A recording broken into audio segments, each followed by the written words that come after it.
Está con nosotros nuestro primer invitado, ingeniero.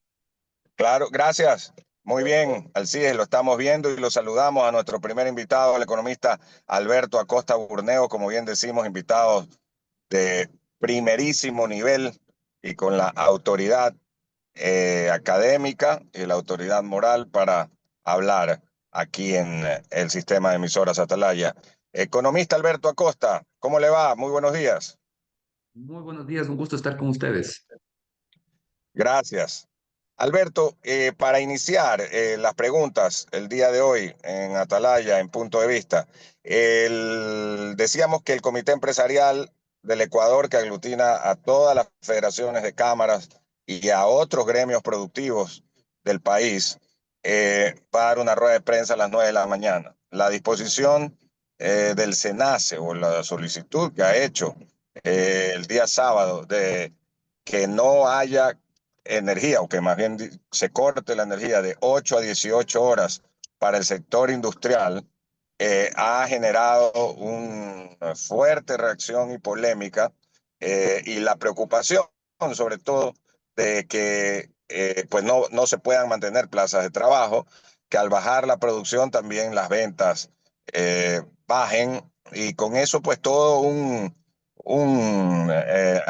como hay círculos virtuosos, en este caso un círculo vicioso sería para la parte económica. Realmente estamos ante una crisis muy fuerte en lo energético. He escuchado comentarios de muy buena fuente en la que las autoridades, el ministro de Energía, etcétera, dicen que la situación de Masar es gravísima, y que no se puede sostener la situación actual, que tiene que aumentarse los apagones, que ya de por sí nos causan tanta molestia. Entonces, pregunto, eh, realmente, ¿cuál sería la afectación si se pone, no sé si ustedes lo han calculado o cuál es tu criterio? ¿Has conversado con gente del sector de la producción, industrias especialmente? ¿Cuál sería la afectación en el caso de esa medida urgente que se quiere tomar en estos días? Bueno, yo creo que es una decisión totalmente equivocada, porque lo que está haciendo el gobierno es dar mensajes que hacen dudar mucho de cuál es el objetivo de fondo. Hace pocos días nos redujeron los apagones residenciales. Nos dijeron las cosas están mejorando y 3 días más tarde nos dicen Masar está seca. Algo está pasando con esa comunicación o con las decisiones que no se están tomando de manera técnica, porque dicen Masar está seca y entonces hay que detener el sector industrial, el sector productivo, por al menos 15 días con apagones por 10 horas durante horario laboral, lo cual es un absurdo. Al sector residencial nos reducen los apagones a apenas 4 horas, de las cuales 3 horas son en las noches, cuando tienen, en las madrugadas, cuando tienen muy poca molestia, y en cambio el sector industrial se dice se va a hacer apagones masivos de 10 horas por al menos 15 días. Lo que están diciendo es cierren las industrias, cierren las empresas, dejen de producir. Y entonces el costo que va a haber va a ser enorme. Yo creo que aquí el tema de fondo es que se están tomando decisiones de manera política.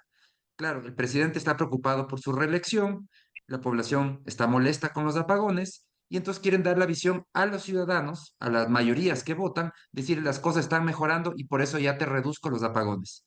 Pero toma la decisión como el problema no se ha solucionado, como la realidad es que la crisis eléctrica continúa, tiene que tomar medidas de paralizar la producción. Lo que no se dan cuenta es que paralizando la producción van a reducir los ingresos de la población, quienes al final del día también van a terminar disgustados, porque puede ser que no tengan la molestia del apagón residencial, pero van a tener la molestia aún mucho más grave de que se le apague los ingresos familiares, que reciban menos ingresos. Y es absolutamente preocupante porque la economía, los síntomas de la economía era que lo peor ya había pasado en el segundo trimestre de este año. Una economía que se contrajo 2,2%, pero la economía está mostrando algunos síntomas de mejoría, de que las cosas están cambiando de tendencia en varias aristas.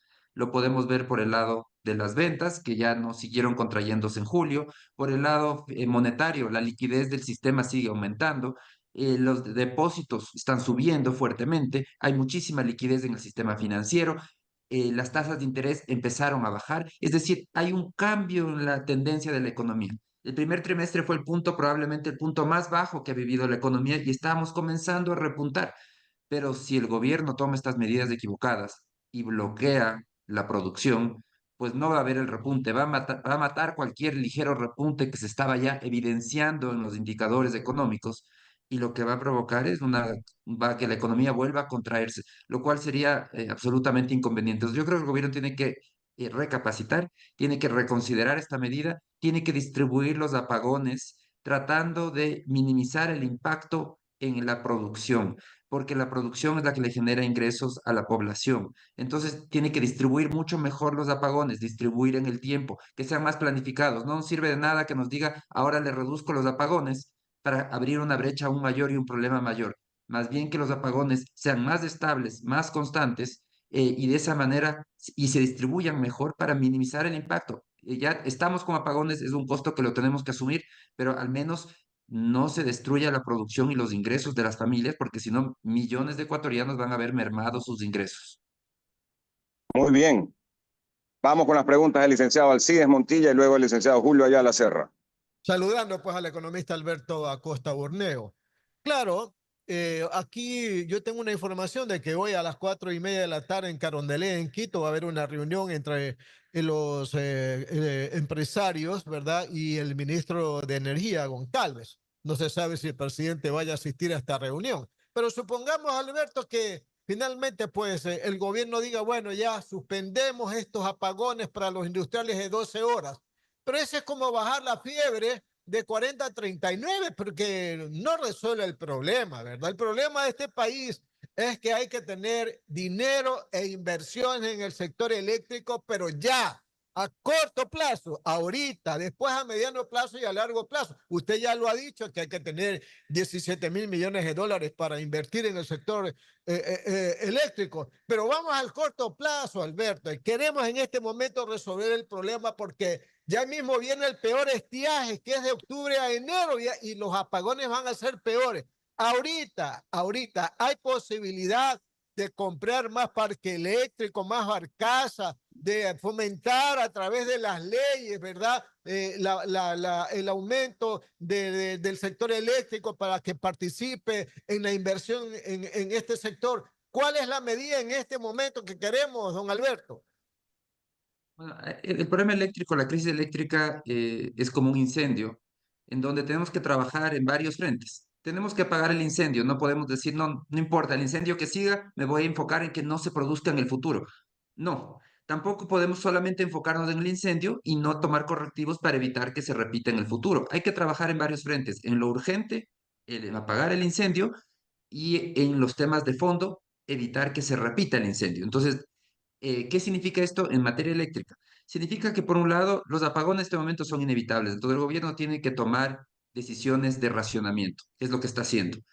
Tiene que corregir esas decisiones. No puede poner en riesgo la producción y los ingresos de millones de familias por decisiones políticas. El objetivo político no puede primar, tiene que primar un objetivo que al final del día también termina siendo político. Si es que destruye actividad económica, va a terminar perdiendo respaldos. Entonces, los apagones tienen que racionalizarse. Esa es la medida urgente que se tiene que tomar hoy.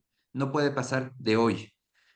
Por otro lado, hay que tomar medidas urgentes también, que son esas inversiones para conseguir nueva capacidad de generación. ¿Qué es lo que está haciendo el gobierno?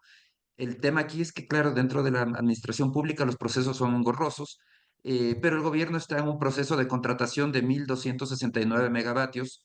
Esto es con un costo de alrededor de 1.300 millones de dólares. El primer bloque es el que más se ha avanzado. En el primer bloque de 341 megavatios está la barcaza, pero el resto de medidas que están adoptando van a ir generando más capacidad hasta diciembre. Y hay un segundo y tercer bloque mucho más grandes que probablemente en el mejor de los casos entren a funcionar hasta abril. Es decir, vamos a estar tarde, definitivamente. Todas estas medidas no van a llegar, son procesos que toman tiempo. Se está hablando de contratar otra barcaza, contratar nueva capacidad de generación térmica, etcétera. Entonces, son medidas que hay que seguir trabajando nuevamente. esas medidas, esos 1.269 megavatios, no son la solución a la crisis eléctrica, son la manera de apagar el incendio, de reducir esa presión. Entonces vamos a vivir por un buen tiempo con apagones durante todo este estiaje, vamos a tener apagones, porque todas estas medidas van a tomar su tiempo. Gradualmente se van incorporando nuevas medidas, nuevas unidades de generación para cubrir esas 1.269 megavatios, que es lo que está planificado en 3 bloques.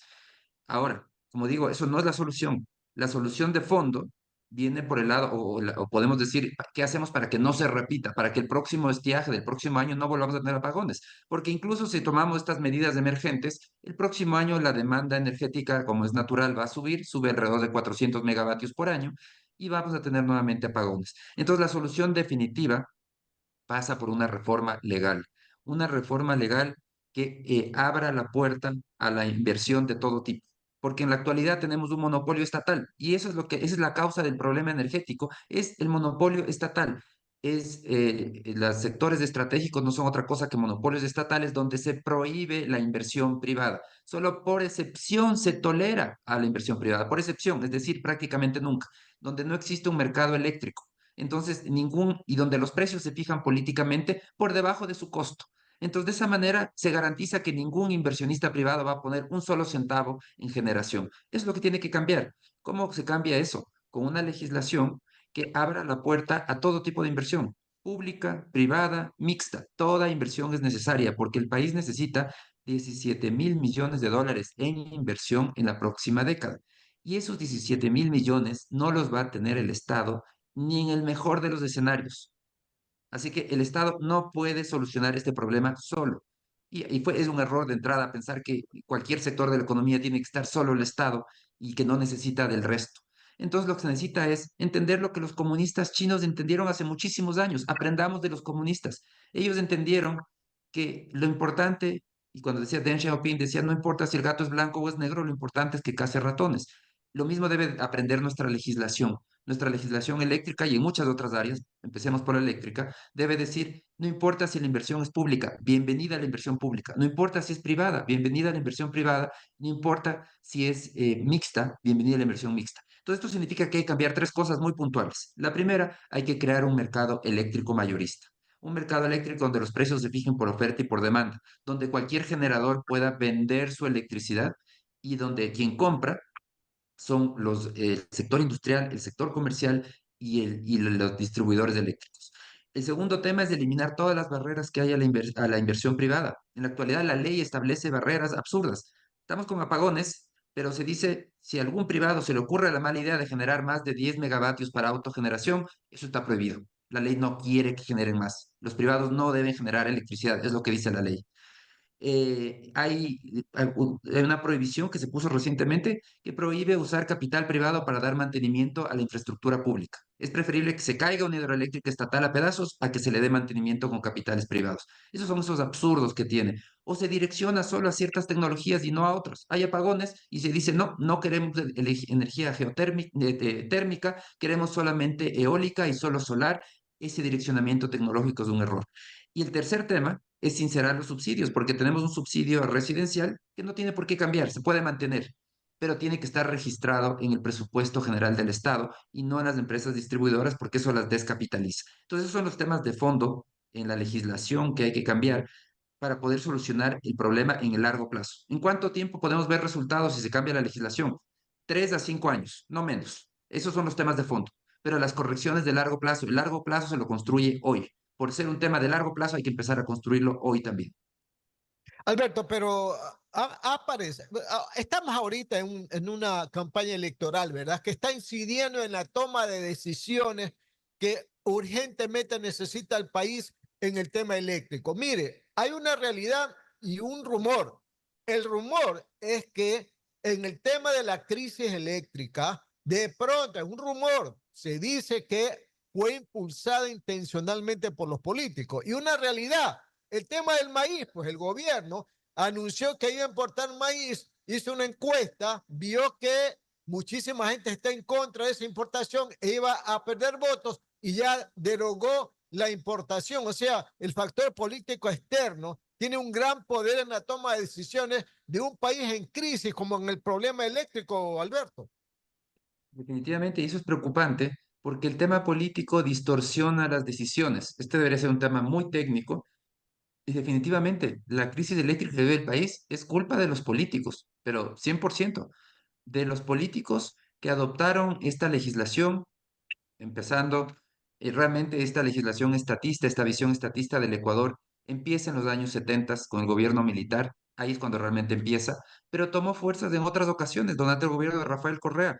Se revivió toda esta visión estatista donde el Estado es el único inversor, se crearon estos sectores estratégicos en donde el sector privado tiene que estar afuera, el sector eléctrico es uno de esos, y se tomó un esquema que no funciona, que los mismos comunistas chinos entendieron hace muchísimos años que esa no era la vía para el crecimiento. Ellos aprovecharon de las virtudes de la inversión, del capitalismo, porque China es uno de los países más capitalistas del mundo en materia económica. Atraen inversiones, atraen capitales privados, defienden la propiedad privada. Otra cosa en materia política. En materia política no tienen democracia, es un régimen comunista absolutamente de un partido central, etcétera. Pero en materia económica entendieron la importancia de abrirse a todo tipo de inversión y han logrado un crecimiento sin precedentes en la historia del mundo. En el Ecuador, mucho más radicales que cualquier comunismo chino, todavía no se decide abrir a la inversión privada. Entonces seguimos con una legislación que tiene que ser cambiada porque la crisis eléctrica del país se debe a que en el país prohibimos la inversión privada, prohibimos la inversión mixta y decimos, no, el Estado es el único que tiene que invertir. Claro, y eso, entre comillas, funciona mientras el Estado tiene plata, pero después se acaba la plata porque los políticos son gastadores y esos mismos políticos gastadores después tienen la cara dura de decir, es que no han cumplido con el plan maestro de electricidad. O sea, ¿por qué cree que no han cumplido con el plan maestro de electricidad? Porque planes no faltan en el Ecuador, todo está planificado, todo está escrito, todo está presupuestado. Pero, ¿qué pasa? Que no hay los recursos, se gastaron todos los recursos en la bonanza, no solo los ingresos que tuvo el Estado durante la bonanza, sino también los ingresos de futuras generaciones. Se endeudaron, nos dejaron un país altamente endeudado. Entonces, definitivamente es el momento de cambiar de modelo, aprender de las mejores prácticas internacionales adoptar en materia eléctrica, podemos ver qué es lo que hace, qué es lo que hizo Colombia. Es un caso de éxito. Colombia tiene un mercado eléctrico mayorista, que es atractivo para la inversión. Perú también es muy interesante, Chile es muy interesante y podemos escoger infinidad de países en donde se puede observar cómo han aprovechado de todo tipo de inversión, se han abierto a todo tipo de inversión, han abandonado prejuicios estatistas que solamente son empobrecedores. 8 de la mañana, 57 minutos, Radio Atalaya y su programa de opinión política Punto de Vista. Estamos entrevistando al economista Alberto Acosta Burneo. Más preguntas de mi compañero Julio Ayala. Adelante, Julio. Gracias, Alcides. Economista Costa, muy buenos días. Yo estoy plenamente de acuerdo con sus expresiones, pero le quiero hacer una pregunta. ¿Qué es lo que pasa con nuestros gobernantes que teniendo otros mecanismos en las manos no los usan? Yo recuerdo en el gobierno pasado que se concesionó, por ejemplo, la vía a la costa, la llamada ruta del Espóndilos. Funciona muy bien, muy bien. Es decir, la ley sí permite las concesiones, pero no hay más concesiones. ¿Por qué un gobierno se puede demorar un año casi y no toma decisiones, por ejemplo, en ese sentido? Para poner un ejemplo, hay otros ejemplos terribles en los que no se hace absolutamente nada. Usted recuerda hace pocos meses se denunció que hay empleados en el Ecuador que ganan el doble del presidente de la República y no se toma ninguna decisión al respecto. Son cosas puntuales, pero demuestran, ¿qué demuestran economistas? Incapacidad, negligencia, actividad política. ¿Qué es lo que demuestra eso, economista Alberto Acosta? Bueno, realmente el problema yo creo que es grave porque aquí hay un tema, primero, de una mentalidad en la población. Hay una confusión que los políticos han engañado a la población diciendo que concesionar es privatizar. Entonces, una parte importante de la población se opone porque dice no privatización. Pero son cosas muy distintas. Privatizar es cambiar la propiedad del activo, que significa que el Estado deja de ser dueño de un activo y pasa a ser dueño un privado. Eso es privatizar. En cambio, en una concesión no hay cambio de propiedad, solamente hay un cambio en la administración.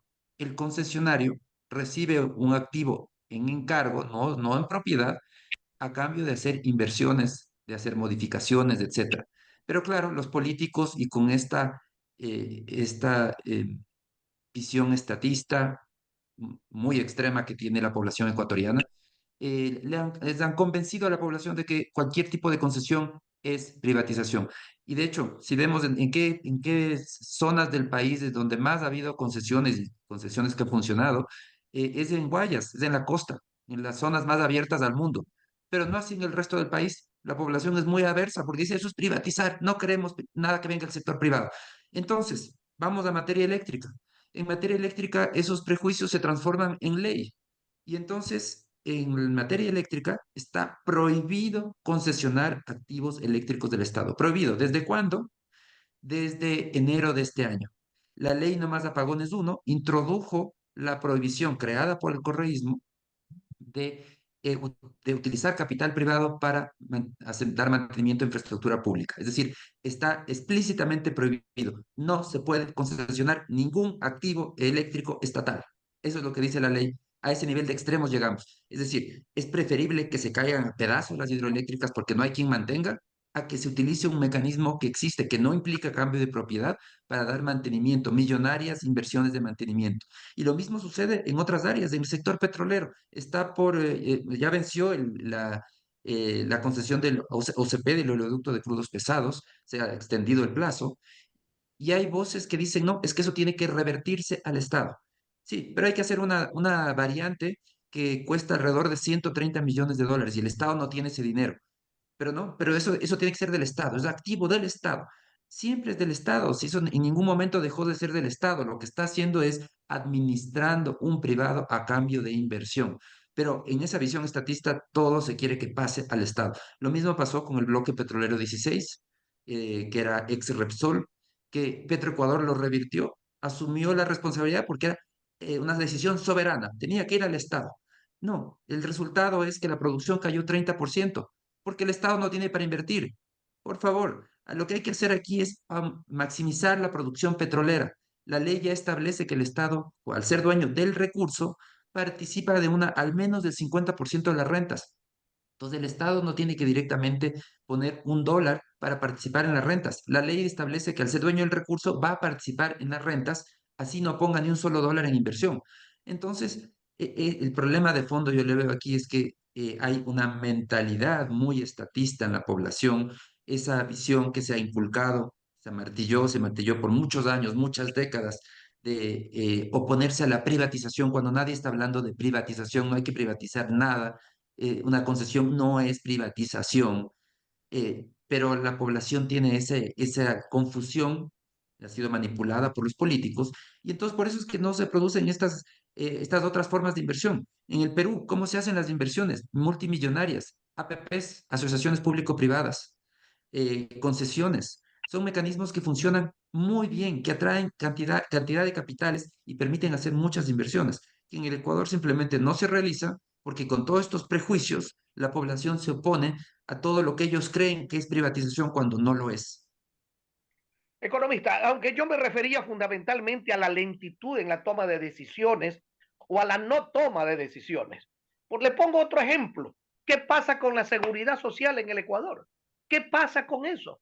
¿Dónde está el avance? ¿Dónde está el cambio? Estamos llevando el seguro social hacia la quiebra total y no hay ningún paso que nos indique que estamos cambiando el rumbo. Usted vio hace poco que, por ejemplo, los dirigentes sindicales, que son los que deberían pelear y protestar por el cambio en la seguridad social, se peleaban a dentelladas un cargo en el directorio del Seguro Social, como que si eso cambia el destino del Seguro Social. Esta mentalidad que tenemos también los de abajo, los dirigentes, la ciudadanía, también tiene que cambiar y los gobiernos no hacen absolutamente nada para ese cambio, economista Alberto Acosta. Yo creo que realmente el cambio profundo tiene que venir desde abajo, desde la mentalidad.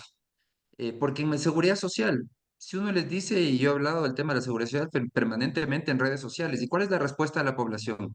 No, es mentira, no está quebrada, es porque quieren privatizar. Esa es la respuesta de la población. Entonces, la población quiere ser tratada como infantes, no quiere que le digan la verdad, que la seguridad social está quebrada, no quiere creerlo, dice, no, eso es mentira. Entonces, hay un problema realmente en la población, porque si la población no quiere reconocer los problemas, los políticos hacen lo que quiere la población. Esa es la realidad. Nos guste o no nos guste, al final del día los políticos responden a los votos. El político que no escucha a la población tiene una vida muy corta. Y por eso es que la población está presa del populismo, porque los políticos les dan lo que la población pide y muchas veces la población pide cosas equivocadas, no se da cuenta de las consecuencias.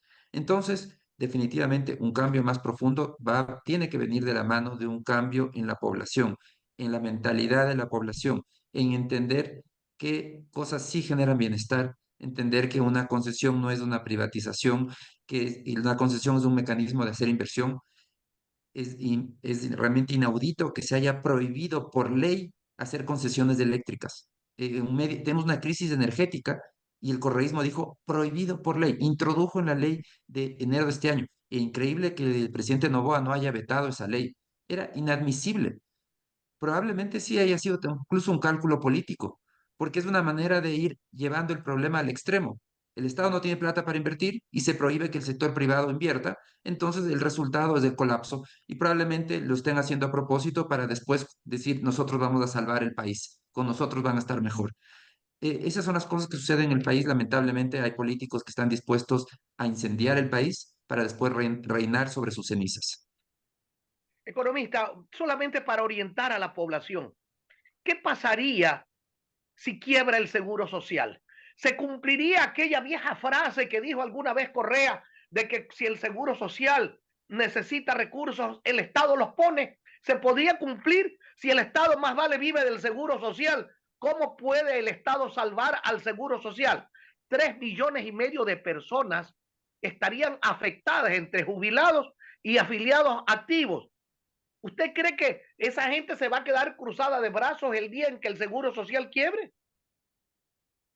Coincido totalmente. Aquí el Estado no tiene capacidad de salvar al Seguro Social, si sucede lo contrario. El Seguro Social es el que le salva al Estado año tras año con todo el dinero que le ha transferido y que el Estado no le paga de regreso. Entonces, aquí el problema es que cuando haya, y claro, el problema, el grave de estos problemas es que son problemas en el largo plazo. La Seguridad Social no va a quebrar en octubre, no va a quebrar en noviembre, no va a quebrar el próximo año, pero está quebrada porque actuarialmente no hay dinero. Entonces va a llegar un momento de aquí en algunos años en el que ya no pueda pagar, en que tenga que comenzar a no pagar pensiones, a atrasarse porque no hay recursos, no pagar servicios de salud, etcétera. Entonces, el problema es que precisamente también en la política ecuatoriana es muy cortoplacista. La gente está viendo solamente qué pasa hoy. Entonces, el problema de la seguridad social no es un problema de hoy. No es hoy día, como la quiebra no se va a producir hoy día, entonces la población no entiende que es urgente tomar correctivos. Y los correctivos son para evitar que quiebre de aquí a 4, 5, 6, 10 años, 15 años. Es darle sostenibilidad, porque esa sostenibilidad para los futuros jubilados, para los jubilados actuales y para los futuros. La seguridad social funciona entre generaciones. Esa es la visión de más largo plazo que debe existir. Pero la política ecuatoriana es de la urgencia, del incendio. Entonces, incluso en materia eléctrica, por ejemplo, que estamos con esta situación tan grave de apagones y se piensa que toda la solución es con esta contratación emergente. Pero hay que trabajar en el largo plazo, en la reforma legal. El resultado de esa reforma legal no se va a sentir en un año, no se va a sentir en dos, se va a sentir en 3 o en 5 años. Pero hay que trabajar hoy, porque seguimos posponiendo aquellos temas urgentes, importantes, los temas de fondo, los seguimos posponiendo porque somos el país de los incendios. Solamente actuamos para apagar el incendio, en vez de actuar pensando en el futuro, corrigiendo los temas de fondo. En materia eléctrica, el actuar pensando en el futuro es actuar pensando en evitar nuevos apagones en el futuro y eso se va a lograr con un cambio legal que cree ese mercado eléctrico mayorista. Eso es fundamental porque esa es la única vía de atraer más capital. Necesitamos 17 mil millones de dólares en una década. Esos 17 mil millones Solo los vamos a conseguir si es que abrimos la puerta a todo tipo de inversión. Abandonemos esos prejuicios arcaicos. Ya los chinos lo hicieron, los comunistas chinos lo hicieron hace muchos años, abandonando esos prejuicios. Los ecuatorianos también podemos hacerlo. No hay que privatizar ni un alfiler en el sector eléctrico. Lo que necesitamos es abrir la puerta a la inversión de todo tipo, generar un mercado eléctrico que puedan invertir y vender libremente la energía que generen, porque actualmente no se puede. Tenemos un precio político, no hay un mercado primero, el precio es político y lo fija el Estado.